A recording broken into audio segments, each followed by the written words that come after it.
Hello, Dragoons. Today's episode is going to be about sponsorship.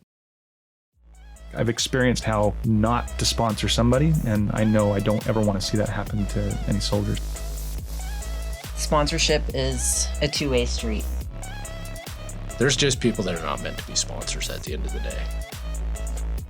You can clear in a week, it's okay. And you're married and you have kids and you have dogs and vehicles and everything.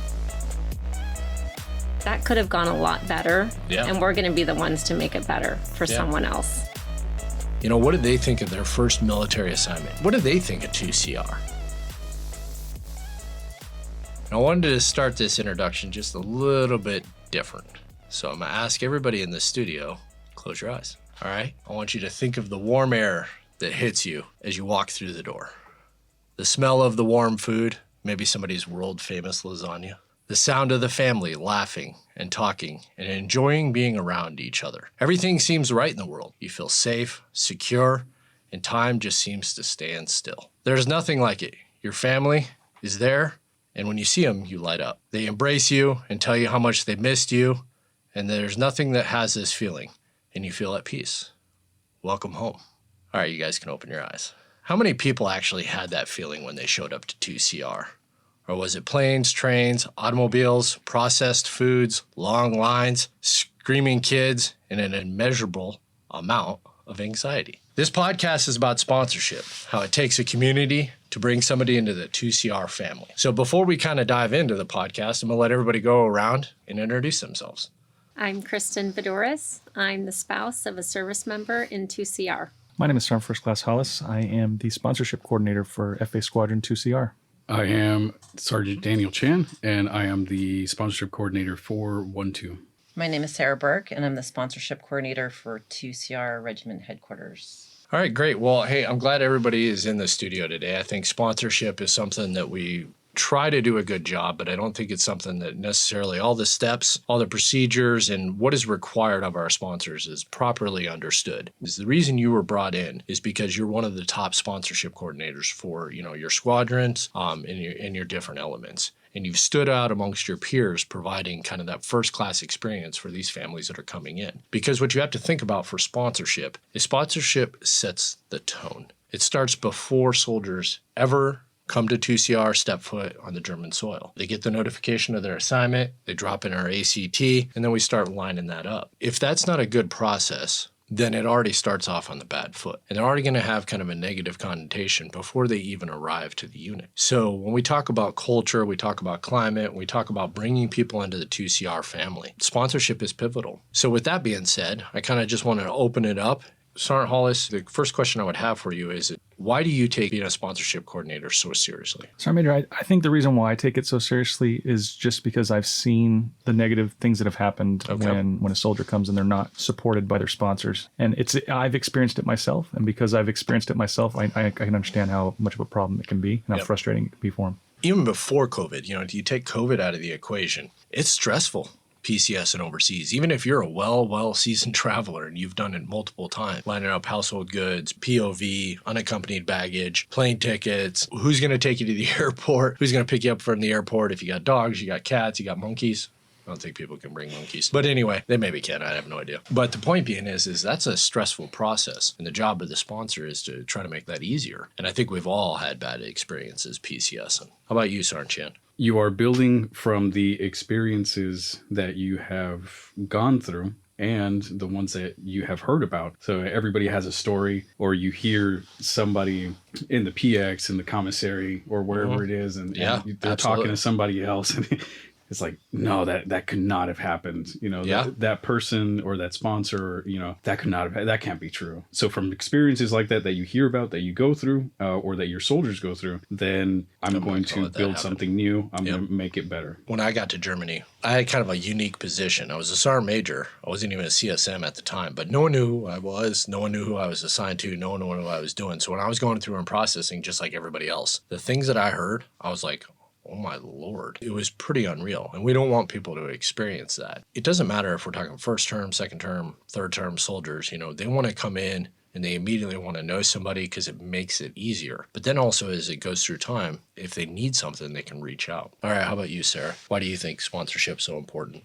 As both Sergeant Hollis and Sergeant Chan both said, it is very hard coming here as it is, but then you come here and you don't know anybody, you don't have any support, you're a complete fish out of water. Everything is different, right from, right down to how you drive, where you shop, the languages. I mean, everything, there's just so many differences here. And so when you have those people who care to help integrate the soldiers and their families in a way that helps make them feel welcome and supported. It's the key to a service member's success and a family's success and the squadron's success and the regiment's success. So it's micro all the way to macro.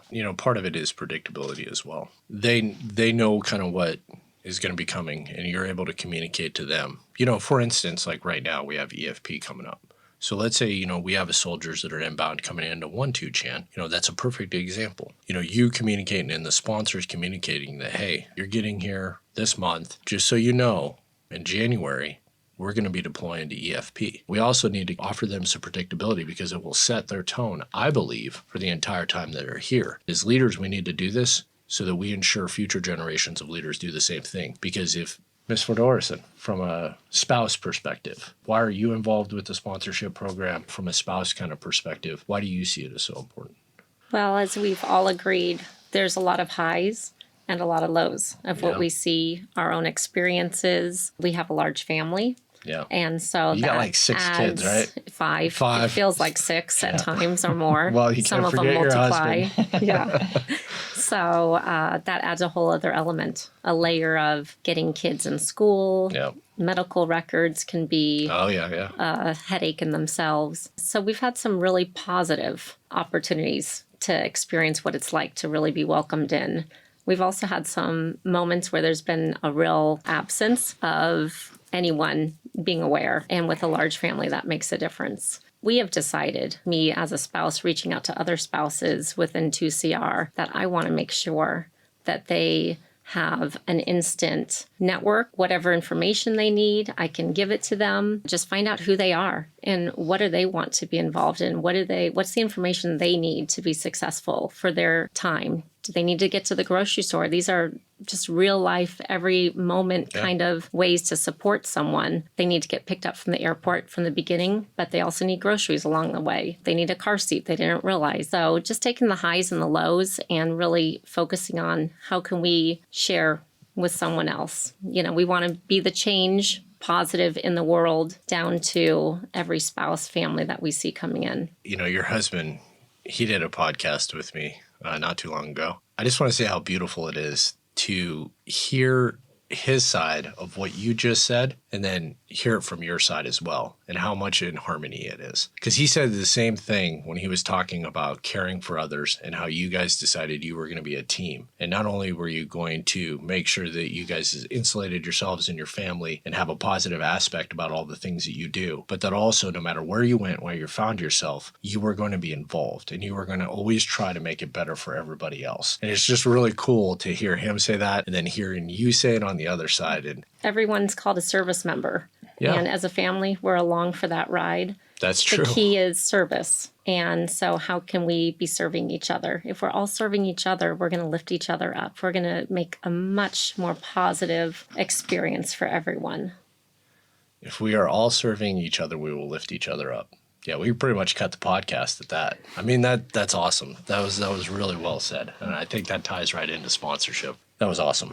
Let's kind of dive into this just a little bit as far as, the informative part of this podcast. So I just got orders. What's the first thing that I should do? Filling out that Fit 434. Okay, what is that? I don't know. I'm a private. That's that sponsorship form that's going to put all your information out to your incoming unit so they can contact you and you guys can communicate with each other. Okay, should I use a phone number that's disconnected? Absolutely not. Okay, what email address should I use? I prefer personal ones. I see a lot of the AIT people when they're coming in. I think their drill instructors are just putting in AKO or .mils. That doesn't really work for me all that well because a lot of times they don't have access to those .mils. Whereas nowadays the people that are in AIT, they've got their phones readily available, so I can hit them up right there while they're Which is in crazy to me that they have their phones available, but that's another podcast. Very true, sir. Maybe. Yeah. Okay. But I know I just had a few privates come in recently, and I was able to talk to them all through their AIT frustrations during the COVID stuff, trying to soothe things over like, you're going to get here. Don't worry. It's going to happen. Because I know there's some frustration on that back end, especially for the privates that are coming in. They're trying to get out of AIT, and all the ETPs and all the flights getting out here and everything can be really frustrating for them. But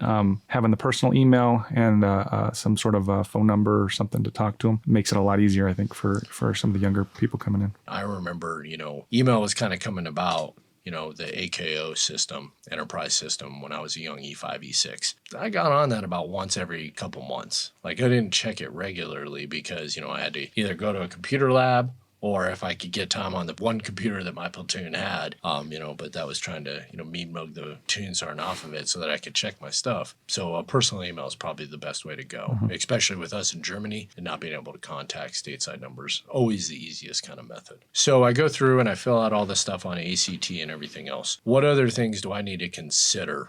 It's really, really good to just make lists before you even take off. As soon as you get that paperwork, that yes, you're excited, you're going to get those PCS orders, you're going to clear posts and everything.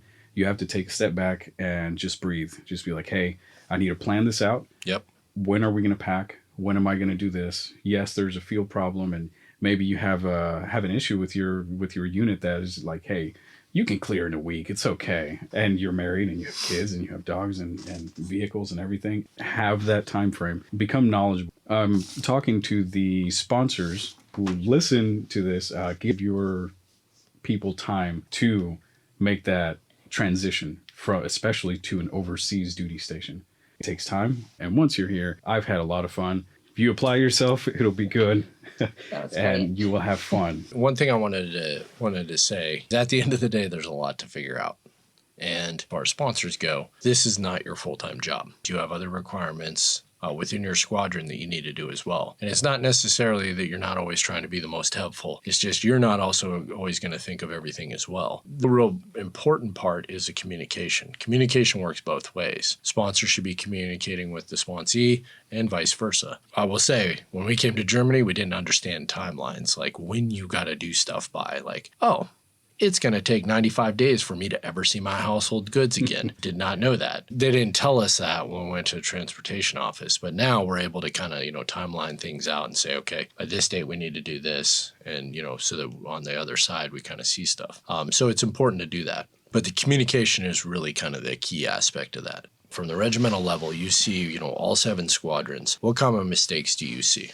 But the common mistake that I see really is pairing the right sponsor with a person that's inbound. For instance, an E7 male should not be sponsoring a private female that's just coming in from AIT. She needs to be sponsored by another female who can mentor her and kind of walk her through where it's a more appropriate integration, but somebody she can ask different kinds of questions to. With you, Mrs. Voudouris, you being paired with a family can kind of help navigate the waters as far as, having children goes and what you need to do on that level and how they can integrate your family, not just your husband, but your family into the regiment and into the community. Majors sponsor majors, it'd be kind of awkward if a lieutenant was sponsoring, probably lieutenant colonel, or something like that. So it's the pairing is really key to successful sponsorship, I believe. Yeah, so I mean, for all the sponsorship coordinators and the leaders, within 2CR, that's extremely important. The like item kind of matches because, if you take something very simple, a single soldier and he's sponsoring a family in, I'm going to be honest with you.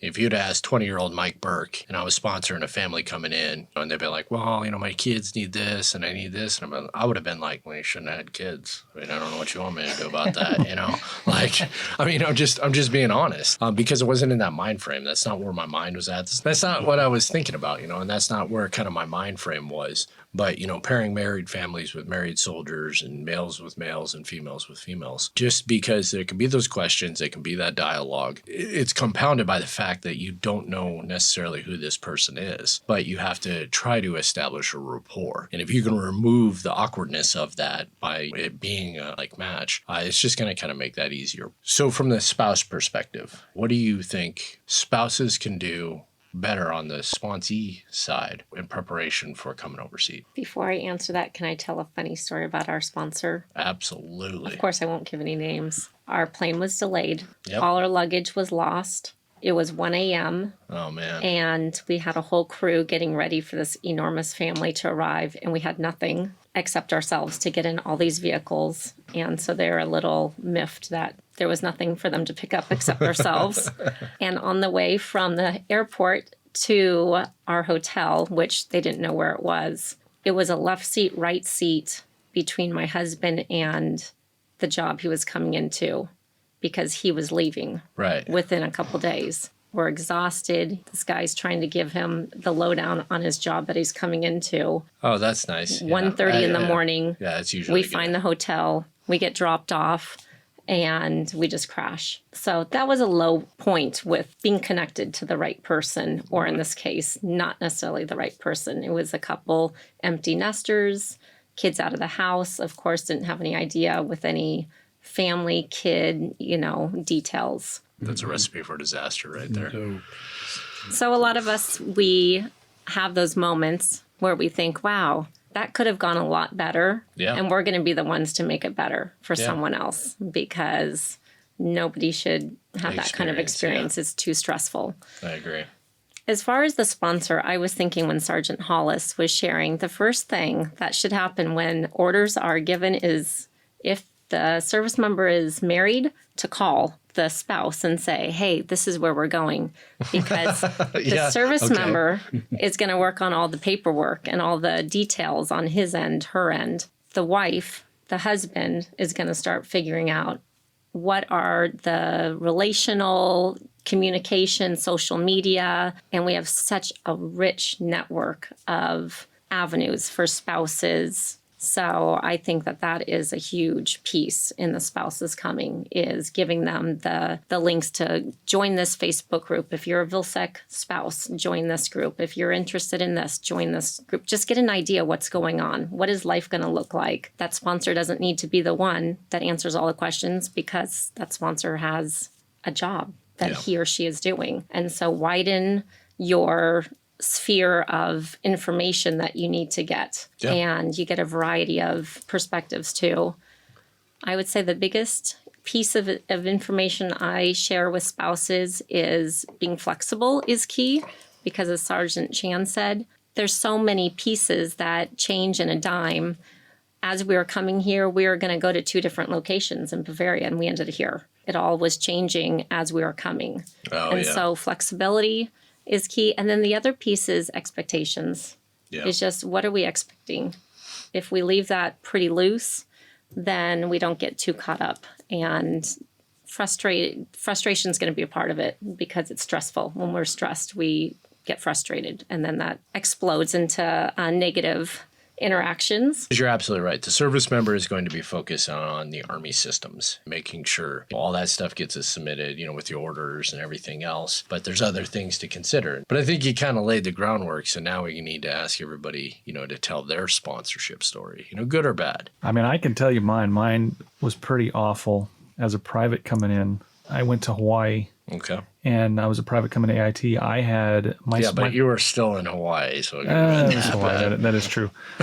My family wasn't even on my orders, and nobody had checked that, and I didn't know any better as a private. I left. I went for hometown recruiting. I went home. My wife was like, well, how are we getting to Hawaii? I don't know. Nobody talked to me. Nobody told me what was going on. Nothing. So I bought plane tickets to Hawaii for my whole family, and we flew out, and we arrived, and everybody was like, you've got family? I'm like, yeah. And then they were like, well, you need to do command sponsorship. And I said, okay, well, tell me where I got to go. I don't know. Go talk to this guy over here. Go talk to that guy over there. I didn't have anybody. There was no real sponsor. It was just Private Hollis walking around Schofield Barracks, Hawaii, trying to figure out what to do. I didn't realize it until I was probably an E5, maybe a staff sergeant, that I shouldn't have been buying tickets for my family to fly out to Hawaii, because nobody had told me, hey, this is not right. This is not how it's supposed to happen. So I didn't even understand it for quite a while. As I started sponsoring people myself and started seeing this is not how that should have went for myself, at least. I've experienced how not to sponsor somebody, and I know I don't ever want to see that happen to any soldiers. So that's why I try to make sure I'm involved as much as I can be.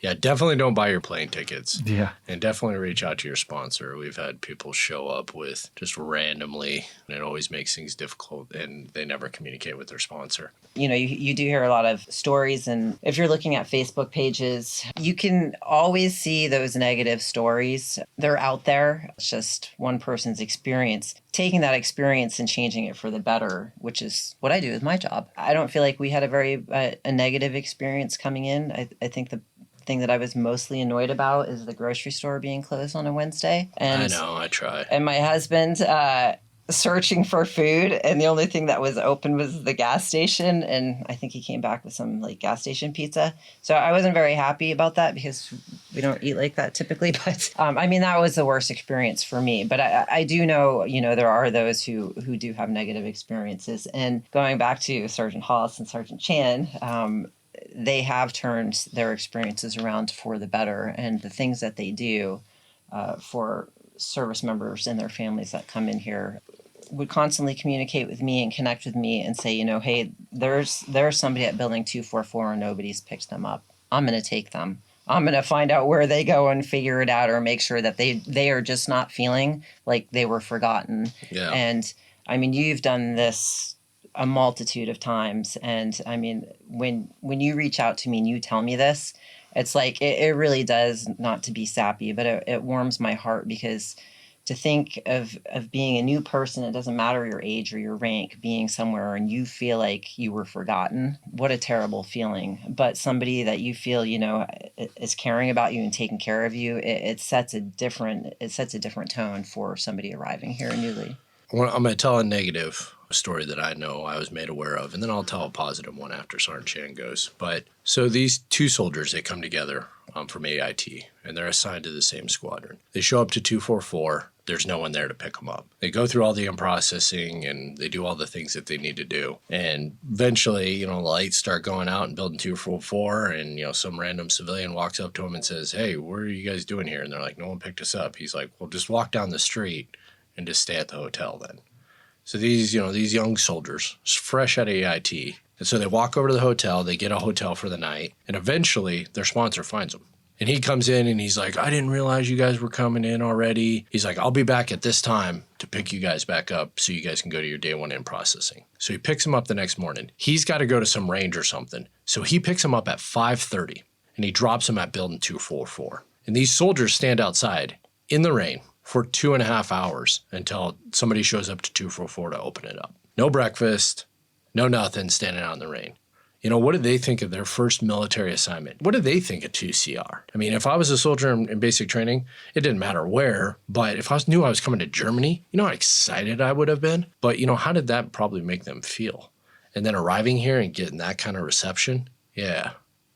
How do you feel as far as your belonging goes? I policed that one up, and I pulled those two soldiers in, and we did them right after that. But there's just people that are not meant to be sponsors at the end of the day. Anyway, Sergeant Chan, let's hear your story. We had a soldier actually that came into the unit, and on his third day of in processing, he actually was on the bus coming back from 244, and he got a call from a senior non-commissioned officer and telling him that he was the only NCO that could pull CQ. It was a Wednesday. Thursday, the next day, he had to go and continue in processing. Obviously, the monsters, the Red Bulls, everything tried to get through the day, and then he got home and then he crashed. And from that experience, it was very terrible. And that NCO that had let him know he was leaving, he was out processing. Like Sergeant Major said, there's that difference between people in leadership positions and leaders. So on the sponsorship side, yes, you have a lot of duties, you have responsibilities, but do take care of people, because it really is a ripple effect that you are having. You're taking care of 1, 2, 3, and 4 soldiers that are coming in. You give them that experience and you hand them over to that platoon sponsor, or you hand them over to the troop sponsor, and you know, hey, you just have that handoff and you're like, man, all right, cool, we did a good job. And hopefully when that time comes, when he is a sponsor, when that private becomes that specialist or that NCO, and he becomes that sponsor for the incoming family or for the incoming soldier, he is able to just give that the best experience that soldier can have coming to 2CR. coming back to sponsorship, if I'm a newly assigned sponsorship coordinator or sponsor, what are some resources that I can utilize to understand how I do the right thing? Personally, I depend on the regiment and the 7th ATC websites and all of the information that they post on there. When I was coming out here, that was the first place I went. As soon as I found out I was coming here, I was on the 7th ATC website and on the 2CR website, pulling the checklists that I know are posted on there. Okay. All the information, driver's licenses, all that information that teaches you what to look for. I had to read a whole lot, I thought, because there's a lot to catch up on online on those two websites. The Facebook pages too. I was scoping out Facebook pages for all the units out here, just trying to figure out and see what I could find, because it's that fear of the unknown that I think a lot of the soldiers have before they get their spouses too. The spouse pages and all that kind of stuff. Like my wife is on installation Facebook pages and wives pages and stuff just because I might have mentioned that we might be going somewhere, and she's like on there scoping it out. So the Facebook pages and the groups and stuff like that I know is a resource too that I try to guide people to glean information from. I don't expect them to do as much research as maybe I did, but when they ask me questions, hey, here's a good resource. Go to these web pages and check this stuff out. What are some other resources? One of the resources that I push out is ACS, and we have those families that are coming over, and they're worried about my household goods are not going to get there when we get there, and all of that. So I try to put out to the soldiers whenever I speak with them, or I tell the sponsors, and they're knowledgeable about that. Yeah, hey, lending closet. You can go to the ACS, or we have gone to the ACS for them, and we've gotten those pots, those pans, microwave, and those basic household necessities, so that they'll be able to just hold over for that time until the household goods arrive. Any sponsor needs to also kind of build their own repertoire of different things that might be useful for different people. The links to these different sites where they can go for more information, and then also where they need to go to line up the household goods, POV, but then there's also just so many other little things too. Yes, there is checklists, but the checklist is only going to be as good as the owner that uses it. So you need to at the same time kind of have a parallel thing that you do the best practices, so you can help score away these individuals, because what you're trying to do is get them integrated into the 2CR family, and then also at the same time make sure they're set up for success, especially in 2CR. We got a million things going on at all times, so we need everybody in the fight and getting after training as soon as possible, but we want to make sure that your household goods. And I want to throw in one thing too. So the policy is if you're listening to this and you're coming over to 2CR, if you're slotted to go to EFP, you will not go to EFP until you get your household goods. So however long that is, but until your household goods get here, you will not leave. So you'll have the time to set up the house, get the household goods. We've let a little bit of kind of decision-making happen at the squadron level. Is it a week or 2 weeks after you get your household goods before you go out there? You should have your family completely set up prior to you linking up with the rest of your squadron and getting integrated in that very important mission. Okay, so as we kind of look to kind of wrap this up a little bit, I'm going to ask each one of you to parting thoughts on what do you want to say? If I stood you in front of a formation, what would you say about sponsorship? I would say that sponsorship is a two-way street. You can have a great sponsor, and we do have a lot of great sponsors at 2CR, but if the person that they're sponsoring is not communicating, it is not going to be a successful story. So the sponsor cannot help you unless you're helping him help you help yourself. So No, I think you're spot on. You are in charge of these individuals that are coming, and they are soldiers, but they are also humans. You have to meet them where they are and know they don't know everything that is going on. They don't know the training schedule. They don't know all these things, but you're there to help them. You are there to make that transition as seamless as possible from a duty station in the United States. So just go into the job with the mindset, I'm going to help these people, these soldiers, this family, this individual to come over here and be successful, because that's what we are about here in 2CR. I know we talked about leadership. Not every sponsor necessarily is a leader. Sometimes you have some junior enlisted that are sponsors for those, but those leaders need to understand they still need to be involved as well. You can't just pawn it off on maybe a junior enlisted to be paired up with that incoming person, and then the leader's not active. The leader needs to be active in there as well. A lot of times what I've noticed is you get a soldier coming in and they're paired up with a soldier's like rank, like genders, all that kind of stuff, and there's no leader involvement. And so if there's nobody watching, sometimes that's not necessarily the right person to be sponsoring. So leaders need to be involved in there as well. And plus, I mean, incoming soldiers, I think, want to hear from their leadership and know what they're kind of walking into before they get here anyways. So for sponsors that are here in 2CR, I would say leaders need to make sure they're involved. I can think of two things. Okay. One is we're all a part of the sponsorship program. Oh, man. Every one of us Absolutely. in 2CR. Yep. Service member and spouse. Kids in schools are paired up in order to believe in the sponsorship type of mentality.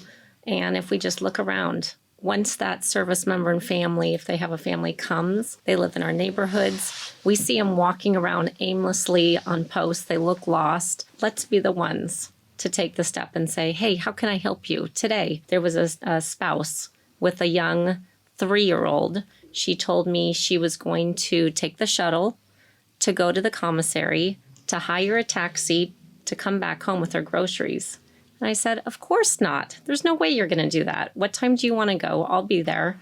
I'll drop you off. No pressure. I'll leave. Just call me and tell me when you want to get home.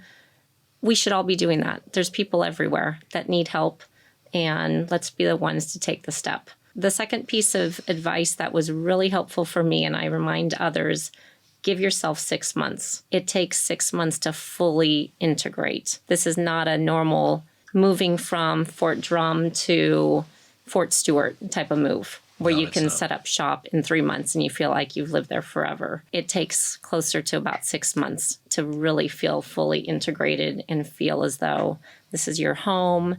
You don't feel as nervous driving on the Autobahn, all the different elements, so many different elements to living overseas. So just give yourself some time, expectation in that. No, I think that's great. So as we kind of wrap up here, first impressions matter. Before any soldier meets their supervisor, before they in process, before they even get on a plane to Germany, they have an impression of the unit. This impression will set the stage for the soldiers and their family. It's upon us to make sure that it is a positive one, and that experience from the beginning of their time in Germany will last their entire tour. This impression is made through sponsorship. So for the soldiers and the spouses, a couple different things that I would recommend.